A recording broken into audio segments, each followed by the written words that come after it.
Jesus said to the Pharisees, "He who does not enter the sheepfold by the door, but climbs up some other way, the same is a thief and a robber."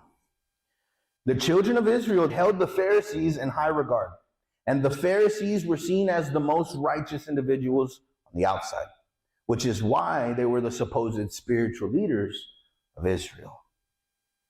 And Jesus was exposing their claim of shepherding over God's people was illegitimate. They didn't do it correctly. It was not ordained by God. Just like a thief and robber would try to claim possession and authority over stolen sheep, Jesus is going to contrast their illegitimate claim to power with his actual authority. Look at verse 2. "But he who enters by the door is the shepherd of the sheep."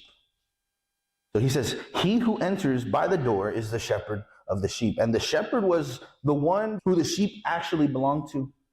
The shepherd protects, guides, and the shepherd cares for his sheep. Here, Jesus is emphasizing his sacrificial responsibility the shepherd has, rather than the power. Look at verse 3. He says, "To him, the shepherd, the doorkeeper opens, and the sheep hear his voice, and he calls his own sheep by name and leads them out." The doorkeeper was likely a watchman responsible to guard the fold overnight. Here, John could be referring to the doorkeeper as John the Baptist, who was to prepare the way, clear the way, and get out of the way for Jesus.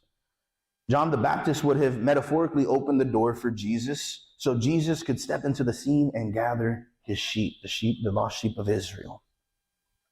And just like John, pastor shepherds are called to prepare the way for Jesus, clear the way, and get out of the way, all for Jesus. You see, spiritually, God has authorized true pastor shepherds that validate Jesus' mission and prepare the flock to meet their true shepherd. That is why we teach the Bible verse by verse, passage by passage, so that we can prepare you and equip you to meet your shepherd. We should all strive to hear the words, "Well done, my good and faithful servant." Let us live our life for Christ, knowing that he will reward us accordingly. We should strive to live a life that is above reproach because our true shepherd calls us by name. Jesus says that he calls his own sheep by name and leads them out.